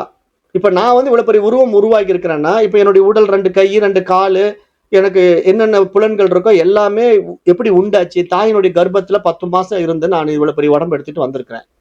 அப்ப இப்படிப்பட்ட ஒரு உடம்பு எடுத்துக்கிட்டு நான் வந்தவன், ஒரு வினாடியில கண்ணாடி முன்னாடி போய் நின்ன உடனே அப்படியே இன்னொரு உடம்ப பிரதிபிம்பிக்குது. அப்ப இந்த உடம்புக்காக 10 மாசம் தேவைப்பட்டது இந்த உடம்பு உருவாகுவதற்கு. அப்புறம் இப்ப நான் வளர்ந்திருக்கிறதுக்கு ஒரு வயது காரணமா இருக்கு. இத்தனை வருடங்கள் கடந்து இந்த உடம்பு இவ்வளவு பெருசா மாறி இருக்கு. ஆனா இவ்வளவு காலங்களை எடுத்துக்கிட்டு இருக்கிற இந்த உடம்பு உருவாவதற்கு ஒரு வினாடி போதும் கண்ணாடி முன்னாடி போய் நின்னா. அப்படியே ஒரு உருவத்தை காட்டும். அந்த உருவம் உருவாகுவதற்கு கால தேசங்கள் அங்க தேவையில்லை. ஏன்னா இமிடியேட்டா ரெஃப்ளெக்ட் ஆகுது அந்த உடம்பு. இது புரியணும்னு நினைக்கிறேன் உங்களுக்கு. அப்ப இது மாதிரி இறைவன் வந்து இமிடியேட்டா ரெஃப்ளெக்ட் ஆகிறான் நம்ம கிட்ட. அதுக்கு கால தேசம் தேவையில்லை. ஆனா அவன் ரெஃப்ளெக்ட் ஆகிறதுக்கு இமிடியேட்டா நம்ம கிட்ட ரெஃப்ளெக்ட் ஆகிறதுக்கு நாம தகுதியான ஒரு உபாதியா இருக்கணும்ல. தகுதியான உபாதின்னா உடல் மனதளவுல நாம தயாரா இருக்கணும். அப்பதான் இறைவன் நம்ம இடத்துல பிரகாசிப்பான். அப்படி பிரகாசிக்கும் போது நீங்க இங்க என்ன புரிஞ்சுக்குவீங்க? ஓ, அந்த தூய அறிவு தான் நானா? அப்ப நான் இது தெரியாம நான் இந்த உடம்புன்னு நினைச்சு நான் என்ன ஏமாத்தி இவ்வளவு நாள் வாழ்ந்துட்டு இருந்தேன். அப்புறம் இந்த எண்ணங்களால் ஏற்றி வைக்கப்பட்ட விசை சுகங்கள்ல போய் சிக்கிக்கிட்டு நான் வந்து இந்த ஜாதிக்காரன் பிராமணன் அப்படின்னு அப்புறம் சக்கிலியன்னு சொல்லிக்கிட்டேன். அப்ப இதெல்லாம் மற்றவர்களால் ஏற்றி வைக்கப்பட்ட எண்ணத்துல நான் ஒரு உயர்ந்த ஜாதி தாழ்ந்த ஜாதின்னு ஜாதிகள்ல போய் சிக்கிக்கிட்டேன். அப்புறம் படிச்சுட்டேன். படிச்ச பிறகு நான் ஒரு பட்டதாரியா மாறின பிறகு என்னை வந்து மருத்துவன்னு சொல்லிட்டாங்க. இன்னொருத்தன் வந்து வழக்கறிஞர்னு சொல்லிட்டாங்க. அதை வச்சுக்கிட்டு வழக்கறிஞர்னு நான் பட்டத்தை வச்சுக்கிட்டு நான் பெரிய வழக்கறிஞர்னு சொல்லிக்கிறேன். அல்லது நான் பெரிய மருத்துவன்னு சொல்லிக்கிறேன். ஆனா இதெல்லாம் பட்டம் தானே. உண்மையிலே இந்த மருத்துவனாவே நான் எப்பயுமே இருக்கிறேனா? இல்ல. இதுக்கு முன்னாடி நான் மருத்துவனா இல்ல. ஒரு குறிப்பிட்ட காலத்துக்கு மேல நான் மருத்துவ பதவி விட போறேன், அல்லது வழக்கறிஞர் பதவி விட போறேன், அல்லது ஒரு அமைச்சர் பதவி விட போறேன். அப்போ என்னுடைய உண்மைத்தன்மை என்ன? இங்க என்னுடைய உண்மைத்தன்மை என்பது இந்த உடல் அளவிலோ மனதளவிலோ எதுவுமே உண்மைத்தன்மை கிடையாது. ஏன்னா இந்த உடம்பே ஒரு நாள் இல்லாம போயிடும். அப்ப இங்க என்னுடைய உண்மைத்தன்மை என்பது உயிர்த்தன்மை, சிவத்தன்மை என்பதை நீங்க புரிஞ்சுக்கிட்டீங்கன்னா இந்த பாடத்திட்டத்துல நீங்க ஜெயிச்சிட்டீங்க அப்படிங்கிறதுக்கு அடையாளம். அப்ப இங்க இந்த பாடத்திட்டம் ரொம்ப டெப்தான சப்ஜெக்ட். நான் போனா டைம் போறதே தெரியாது. அதனாலதான் அப்பப்போ சீக்கிரம் முடிச்சிருவேன். இப்ப பாருங்க 6:17 ஆச்சு. அப்ப இங்க ஏதேனும் உள்ள அனுபவம், ஒளி அதிர்வு, சிலிர்ப்பு ஏற்பட்டால் தயங்காமல் என்னிடத்தில் பகிருங்கள். அதற்கேற்ப அடுத்த வழிகாட்டல் சிறப்பாக்கப்படும் என்று நான் இங்க சொல்லியிருக்கிறது காரணம் என்னன்னா, இப்ப இந்த அனுபவங்கள் எல்லாமே உங்களுக்குள்ள நிகழ்வதற்கு அந்த நிகழ்வை நிகழ்த்துகின்றவன் ஒருத்தன் உங்க மூலமா நிகழ்த்துறான். அவன் தான் நான் நீங்க உணர்ந்துட்டீங்கன்னா நீங்க வந்த வேலை முடிஞ்சது. அப்ப அக்ஷர ஒளியின் அருளில் பரஞ்சோதி உங்கள் அகத்தில் ஒளிரட்டும் அப்படின்னு சொல்லிட்டு, இப்போ இன்றைய உள்ளடக்கம் என்ன அப்படின்னா, நம்ம கடந்த நாட்களில் நாதத்தை கேட்க கற்றோம். அதனை நாபியில் பதிக்க வைக்க கற்றோம். அந்த நாதம் ஒளியாக மாறுவதை அனுபவிக்க தொடங்கினோம். அதாவது சவுண்டா இருந்தது லைட்டா மாறுறதை நம்ம அனுபவிக்க தொடங்கினோம். இப்போது அந்த ஒளி துளி உங்கள் அகத்தில் அறிவாகவே திகழும் நிலைக்கு பயிற்சி செய்கிறோம். அப்ப இங்க என்னன்னா, அந்த தூய அறிவுதான் நான் அப்படின்னு நம்ம உணர்வதற்கான ஒரு பயிற்சி முறையில இப்ப நம்ம வந்திருக்கிறோம். அப்ப இங்க மெய்ஞான நாதம் என்றால் என்ன அப்படின்னு கேட்டீங்கன்னா, இது ஒளி அல்ல, ஒளியும் அல்ல. இங்க நோ லைட் நோ சவுண்ட். அது நிரந்தரமான உள்ளறிவு. ஏன்னா நீங்க நினைக்கிற மாதிரி இப்போ ஒரு சவுண்டை நான் கேட்டேன் அப்படின்னா கேட்கிறவன் யாருப்பா? நான் ஒரு லைட்டை பார்த்தேன் அப்படின்னா பார்க்கிறவன் யாருப்பா? கேள்வி எழுப்புங்க. அப்படி கேள்வி எழுப்புனீங்கன்னா, பார்க்கிறவன் நான் சொன்னீங்கன்னா, இப்ப நானுங்கிறது அந்த அகங்காரம் எதை குறிப்பிடுது? மனசை குறிப்பிடுது. நான் பார்த்தேன் அப்படின்னு சொல்றீங்க. அப்ப நான் பார்த்தேன் அப்படின்னு சொன்னா பார்ப்பவன் ஒருத்தர் இருக்கிறான், பார்க்கப்படும் பொருள் இருக்கு. பார்வை விட்டுட்டீங்கல்ல. பார்வை இல்லாம நீங்க எப்படி பார்க்க முடியும்? நான் சொல்ற பார்வை வந்து மூன்றாவது கண் பார்வையை பத்தி பேசிட்டு இருக்கிறேன். இந்த சாதாரண 2 கண்ணை வச்சு பார்க்கிற, இந்த லொல்ல கண்ணை வச்சு பார்க்கிற விஷயத்த நான் பேசவே இல்லை. நான் சொல்றது ஞானக்கண். அதாவது இப்போ பகவத்கீதை உபதேசமே வந்து அர்ஜுனனுக்கு வந்து பகவான் ஸ்ரீகிருஷ்ணர் என்ன சொல்றாரு? அர்ஜுனா, நீ என்னுடைய வைபவத்தை பார்க்க வேண்டுமானால் நீ இந்த ஊனக்கண்ணால் என்னை பார்க்க முடியாது.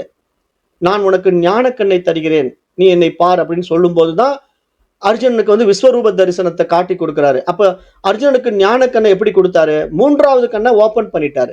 அந்த தேர்ட் ஐயை ஓபன் பண்ண உடனே அர்ஜுனனுக்கு எல்லாம் புரிஞ்சுது. ஓ, விஸ்வரூபம், விஸ்வம்னா இந்த உலகம். அப்ப இறைவன் வந்து சூரியனா இருக்கிறான், சந்திரனா இருக்கிறான், மற்ற கோள்களாக இருக்கிறான், நட்சத்திரங்களா இருக்கிறான், அதுல பூமிங்கிற ஒரு பந்தாவும் இருக்கிறான், அந்த பந்துக்குள்ள 1000 உயிரினங்களா இருக்கிறான், கோடி கோடி கணக்கான உயிரினங்களா இருக்கிறான் அப்படின்னு அவனுக்கு புரியும் போதுதான் அந்த மகாவிஷ்ணு கிட்ட வந்து வலது கண் சூரியன், இடது கண் சந்திரன், அவருடைய வைபவம், அவருடைய கைகள், அப்புறம் அவரிடத்துல நிறைய தேவதைகள் எல்லாம் பார்க்கறான் அப்படின்னு சொல்லி நம்ம சினிமாவில் பார்த்திருக்கோம். ஆனா உண்மையில அப்படியெல்லாம் பார்க்க முடியாது. ஏன்னா அந்த மாதிரி இறைவன் வந்து ஒரு உருவத்துல வந்து காட்டுறது இல்ல. உருவத்துல பாக்குறதுன்னா இப்ப நம்ம பாக்குற இந்த உருவம் தான் இறைவன். நீங்க சூரியனை பார்த்தீங்க, சந்திரனை பார்த்தீங்கன்னா அதான் இறைவன். இப்ப நேற்றைக்கு சந்திர கிரகணத்தை பார்த்தீங்கன்னா அதான் இறைவன். ஏன்னா அந்த சந்திரன் எப்படி சிகப்பா மாறிச்சுங்க? சிவந்த நிறத்துல ஏன் மாற வேணும்? அதுதான் இங்க ரகசியம். அதாவது இங்க சிவம் அப்படிங்கிறது சூரியன், சந்திரன் அப்படிங்கிறது சக்தி. அப்ப இங்க சிவமும் சக்தியும் சேரும் போது நிகழ்கின்ற நிகழ்வு அது. அதுக்கு வந்து இந்த பூமி வந்து இடையில போகிற போது ஒரு நிழல் உண்டாகுது அப்படின்னா என்ன அர்த்தம்? அப்ப சூரியனுடைய கதிர்கள் வந்து நேரடியாக அந்த நிலவுல போய் பட்டுக்கிட்டு இருக்கிறத இடையில பூமி குறுக்குல போகுதுனால இங்க அந்த நிகழ்வு தடுக்கப்படுது. அந்த வெளிச்சம் வந்து சந்திரன்ல விழாம தடுக்கப்படுது. அப்ப இந்த நிகழ்வு வெளியே நடக்கிறத இடையில இந்த பூமி ஊடுருவறதுனால தடை ஏற்படுற மாதிரி இப்ப இங்க நமக்கு மனசுதான் அந்த அறிவை அடைவதற்கு தடையா இருக்கு. ஏன்னா இறைவன் வந்து தன்னை அனுபவமாக்குகின்ற உபாதியாக இந்த உடலை கொண்டு அனுபவமாக்குகின்ற நிலையில மனசானது என்ன பண்ணுதுன்னா இடையூறு செய்யுது, தன்னை அகங்காரப்படுத்திக்குது. நான் நான் அப்படிங்கிற அந்த ஈகோல வந்து சிக்குது. அப்ப இங்க நீங்க இதை விடுறதுக்கு இந்த பயிற்சிகளை தீவிரமா செய்ய செய்ய அது சாத்தியமாகும். அப்ப உங்கள் உள்ளே ஏற்கனவே இருந்த நான் அப்படிங்கிற அந்த ஈகோ இருக்குல்ல, அதை கடந்து ஒரு தூய அறிவே விளங்கும் நிலை தோன்றும். இதுதான் உபனிஷத பாடங்களில் சொல்லுகின்ற அத்தியாத்ம ஞான விஷயம். அப்ப அதை பற்றி உபனிஷதம் கூறும்போது பிரஜானம் பிரம்மா, அறிவே பரம் என்று இங்க உபதேசிக்கிறது. அப்ப அந்த அறிவே பரம் அப்படிங்கிறத நீங்க அனுபவமா உணர்வதற்கான இன்றைய தியானம் ஒரு 25 நிமிஷம் எடுத்துக்கணும். அறிவாகிய நாதத்துடன் அமர்தல். அது எப்படின்னா அமைதியான இடத்துல அமர்ந்து கொண்டு கண்களை மூடிக்கொண்டு மூச்சை சீராக கவனிக்கணும். அப்ப நாபியின் மேலே, இப்ப நம்ம ஏற்கனவே அங்க நாபி இருக்குன்னா தொப்புளுக்கு மேலே 1 ஜான் தூரத்திலே உள்ள இருதயம் என்ற அநாகதத்துக்கு இடையே கவனத்தை தங்க வைக்கணும். இப்ப இந்த இடத்துல வந்து பாத்தீங்கன்னா அநாகத சக்கரத்தை நம்ம வந்து கவனத்தை வைக்கணும்னு சொல்லிட்டாங்க. அப்ப இந்த பாயிண்ட்டை நீங்க புரிஞ்சுக்கணும். இருதயம் என்ற அநாகதம் நெஞ்சு மையத்துல கவனத்தை தங்க வைங்க. அப்ப அடுத்து மனதுள் மெதுவாக இந்த வாசகத்தை சிந்திக்கவும், அந்த வார்த்தையை உச்சரிக்க வேண்டாம். அது என்னன்னா, நாதம் அறிவாக நின்றது, அந்த அறிவே பரஞ்சோதி அப்படிங்கிற ஒரு வாசகத்தை நீங்க மனசுக்குள்ள வச்சுக்கணும். இப்ப நான் இந்த வாசகத்துக்கான விளக்கங்கள் தான் இவ்வளவு நேரம் பேசினேன். இப்ப நாதம் வந்து எப்படி அறிவா உங்ககிட்ட நின்னது, அந்த அறிவுதான் இறைவன் அப்படிங்கறத நான் உங்களுக்கு இவ்வளவு நேரம் பேசி புரிய வச்சுட்டேன். அப்ப உங்கள் உள்ளே ஒரு சத்தமற்ற சுடர், அதுவே நீங்கள் என்பதை உணர முயற்சி செய்யுங்கள். இதுதான் ஹைலைட் பாயிண்ட். அதாவது இப்ப நீங்க இவ்வளவு நாள் என்ன சொன்னீங்க, நான் சவுண்டை கேட்டேங்க அப்படின்னீங்க, அப்புறம் நான் ஒளியை பார்த்தேன்னு சொன்னீங்க. இப்ப அந்த ஒளியை பார்த்தவனும் மனசுதான், அந்த ஒளியாக வெளியே தெரிஞ்சதும் பார்க்கப்படும் பொருள் தான். ஆனா பார்வை தான் உண்மையிலே நீங்க. அப்ப நீங்க இருப்பதனால்தான் நீங்க பார்க்கின்ற இவன் இருக்கிறான், மனசு இருக்குது. பார்க்கப்படும் பொருள் அந்த ஒளி இருக்குது. ஒளின்னா சவுண்டா இருக்கலாம், லைட்டா இருக்கலாம், எனிஒன். ஆனா இங்க அது ஒளியாக இருந்தாலும் சரி, ஒளியாக இருந்தாலும் சரி, சவுண்டாக இருந்தாலும் சரி, லைட்டாக இருந்தாலும் சரி, அது நீங்க இருக்கிறதுனால தான் இருக்குது. ஏன்னா நீங்க யாரு? நீங்க அந்த காட்சி. ஆனா இங்க காண்பவன் மனசு, காணப்படும் பொருள் அந்த லைட் ஆர் சவுண்ட். அப்ப இங்க காட்சியாக இருக்கின்ற நான் இருக்கின்ற என்னுடைய வைபவத்தினால் தான் நீங்க எல்லாம் இருக்கிறதுங்கிற அந்த அறிவு நிலைக்கு நீங்க உங்களை உயர்த்திக்கிட்டீங்கன்னா நீங்க வந்த வேலை முடிஞ்சது. அப்ப இங்க உங்கள் உணர்வுகள், எண்ணங்கள், பயம், நோக்கம் இவைகள் யாவும் பின்னால் நீங்கி ஒரு தெளிவு மட்டுமே தங்கி இருப்பது போல உணர்ந்தால் அதுவே மெய்ஞான நாத நிலை. அப்ப சித்தர் வாக்கிங் என்ன சொல்றாருன்னா, நாதம் உள் அறிவாய் நின்ற பின் அறிவாய் இருக்கின்றவன் தான் சிவம். இதுதான் முக்கியமான பாயிண்ட். இப்ப நாதம் உள் அறிவாய் நின்ற பின் அறிவாய் இருக்கின்றவன் தான் சிவம் என்று யார் சொல்றாரு? அகத்திய பெருமான் சொல்றார், அகத்தியநாதர். அப்ப இன்றைக்கு சிந்தனை என்ன அப்படின்னா, நான் யார் என்ற கேள்விக்கு பதிலாக என்னுள் நின்ற அறிவே நானா அப்படின்னு ஒரு கேள்வி உங்களுக்குள்ள எழுப்பிக்குங்க. அதுதான் நீங்கிறது உங்களுக்கு தெரிய வரும். அப்போ இது ஒரு அறிவியல் நிலை அல்ல, அனுபவ அறிவின் ஒளியில் தான் இதை உணர முடியும் அப்படின்னு நீங்க சொல்லப்படுது. அனுபவ அறிவின் ஒளின்னா என்னன்னா, நானே அந்த தூய அறிவு அப்படின்னு உங்களுக்குள்ள நீங்க உணரும் போது உங்களுக்குள்ள ஒரு பிரைட்னஸ் வரும் பாருங்க, ஒரு ஒளி. அதுதான் உண்மையான ஒளி. நீங்க வெளியே பார்க்குற சூரிய ஒளியோ அல்லது உங்க நெற்றில ஒரு மின்னல் மாதிரி ஒளிர்கின்ற ஒளியோ உண்மையான ஒளி கிடையாது. நான் தான் அந்த இறைவன், நான் தான் அந்த சிவம், நானே அறிவு அப்படின்னு நீங்க உணர்ந்துட்டீங்கன்னா அதுக்கு பேர் தான் தேஜஸ், பிரைட்னஸ் அப்படின்னு பேரு. அப்ப இன்றைக்கு நீங்க இதை பிடிக்கிறதுக்கான மந்திரம் என்ன அப்படின்னா, நாதம் அறிவாய் பரஞ்சோதி அப்படின்னு 108 முறை நீங்க இன்றைக்கு மந்திரத்தை மனசுக்குள்ள ஜபிக்கணும். இந்த மந்திரம் வந்து நாதம் அறிவாய் பரஞ்சோதி, நாதம் அறிவாய் பரஞ்சோதி, நாதம் அறிவாய் பரஞ்சோதி அப்படின்னு இந்த மந்திரத்தை 108 முறை ஜபம் பண்ணுங்க. இதை ஜபிச்சிங்கன்னா நாதம் அப்படிங்கிற அந்த ஒளி வந்து லைட் அப்படிங்கிற ஒளி ஃபார்ம்ல இருந்து உங்களை தூய அறிவு ஒளியாக, இறைவனாக, அந்த ஜோதியாக உங்களை காட்டி கொடுக்கும்.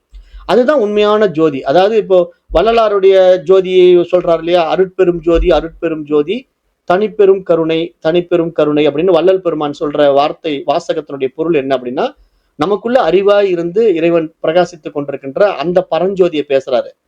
அவர் வெளியே வந்து தீபத்துல ஏத்துற ஒளியை பத்தி பேசல. ஏன்னா வெளியே ஏத்துற தீபம் வந்து பார்க்கப்படும் பொருள். இப்ப நீங்க வடலூர் போய் வள்ளலாறு ஏற்ற தீபத்தை பாக்குறீங்க, பௌர்ணமி அன்னைக்கு ஒரு விசேஷ காலத்துல போய் அங்கெல்லாம் கலந்துக்கிறாங்க, கூட்டம் வருதுன்னா அது பார்க்கப்படும் ஜோதி. அப்ப பார்க்கின்ற நீங்க வந்து ஒரு கருவி. ஆனா இங்க பார்க்கின்றவனுக்கும் பார்க்கப்படும் ஜோதிக்கும் இடையில உண்மையான ஜோதி இருக்குல்ல, அதுதான் பரஞ்சோதி, அதுதான் பார்வை. அப்ப அங்க இறைவன் தான் அந்த ஒளி இருக்கிறதுனால தான், அந்த எல்லாம் அறியும் அறிவாக இறைவன் இருப்பதினால்தான் இங்க வெளியே நீங்க ஜோதியை பார்க்க முடியும். இததான் வந்து உபனிஷத்துல ஒரு மந்திரம் இருக்கு, ந தத்ர சூரியோபாதி ந சந்திர தாரகம் நேமா வித்யதோபாந்திகி குதோயம் அக்னிகி தமேவ பாந்தம் அனுபாதி சர்வம் தஸ்ய பாஷா சர்வமிதம் விபாதி. கடோ உபனிஷத்து. கடோ உபனிஷத்துல இந்த மந்திரம் இருக்கிறது. நான் இருப்பதினால்தான் சூரியன் ஒளிர்கிறது, நான் இருப்பதினால்தான் சந்திரன் ஒளிர்கிறது, நான் இருப்பதினால்தான் விண்மீன்கள் ஒளிர்கின்றன. அப்ப நான் இல்லாமல் கற்பூர ஜோதி ஒளிர முடியுமா? குதோயம் அக்னிகி. அப்ப நீங்க நீங்க தீபாராதனை காட்டுகின்ற ஒரு தீப ஒளியானது நீங்க இல்லாம எப்படிங்க ஒளிரும்? நீங்கிறது இங்க என்ன? அந்த பரஞ்சோதியாக, அந்த எல்லாம் அறியும் அறிவாக, அந்த பார்வையாக, அந்த காட்சியாக நீங்களே இருக்கிறீங்க அப்படிங்கிறதா எங்க அனுபவத்தின் சுடர். இதுதான் நீங்க இன்னைக்கு இந்த மந்திரத்தை சொல்லும் போது உங்களுக்கு அது ஆக்டிவேட் ஆகும். நேரமும் போயிட்டு இருக்கு, அதனால கொஞ்சம் சீக்கிரம் முடிச்சிடுறேன். அப்ப அனுபவத்தின் சுடர்கள் யாரும் இல்லாத அறையில் உங்களுக்குள் தான் இருப்பது போல் இருக்கும். சுடரொளி இல்லாமல் ஒளி போன்ற உணர்வு, திடீரென கேள்விகள், பயம், நோக்கம் அனைத்தும் விலகி ஒரு பார்வை மட்டும். இப்ப இந்த பார்வை அப்படிங்கிறது என்ன? அங்க இறைவன் மட்டும் இருக்கிற நிலை தெரியும். அப்ப நான் இருக்கிறேன் என்ற உணர்வு, ஆனால் யாராக இருக்கிறேன் என்று தெரியாமல் இருப்பது. ஏன் அப்படின்னா அதான் சிவம். சிவம் வந்து இப்படிதான் இருக்கு அப்படின்னு ஏதாவது ஒரு ஐடென்டிபிகேஷன் பண்ண முடியுமா? இப்ப நம்ம ஒரு உருவத்தை உண்டாக்கி இதுலதான் சிவம் இருக்காருன்னு சொன்னா அப்ப அதுலதான் சிவம் இருக்காரு, அப்ப இதுல சிவம் இல்லையா? அப்ப இங்க எல்லாமே சிவம் தான். ஆனா அந்த சிவமே நான் தான் அப்படின்னு தெரிஞ்சுக்கிட்டா இங்க இருப்பதெல்லாம் நான் தான். ஏன்னா நான் இருக்கிறதுனால எல்லாம் இருக்கு அப்படிங்கறதுதான் இந்த பாடத்திட்டத்தினுடைய டெப்த். இன்னும் போக போக இது ரொம்ப டெப்தா போகும். அடுத்தடுத்த மந்திரங்கள் இன்னுமே டெப்தா போகும். இன்னும் அடுத்த கிளாஸ் வந்து இன்னுமே பயங்கர ஸ்ட்ராங் டோஸா இருக்கும். ஆனா மொல்லமா தான் நீங்க பயணிக்கணும், உடனே புரியாது. ஆனா மந்திரங்களை உபாசனை பண்ணுங்க, புரியும். அப்ப இவைகள் அனைத்தும் மெய்ஞான நாதம் தங்கள் அகத்தில் நிழலாக நின்றிருப்பது என்பதை உணர்த்துகின்றன என்று கூறி இப்ப இன்றைக்கு நம்ம இந்த வகுப்பை நிறைவு செய்யலாம்னு நினைக்கிறேன். ஏன்னா நேரம் ஆயிடுச்சு இல்லையா, அதனால. நன்றிகள் ஐயா. அப்ப அதனால நம்ம இன்றைக்கு நன்றி குருவே. நேரம் கருதி வகுப்பை நிறைவு செஞ்சுக்கலாம். நாளை வகுப்புல பார்க்கலாம். நன்றி. நன்றி ஐயா. ஓம் நன்றி ஐயா. நன்றிகள் ஐயா.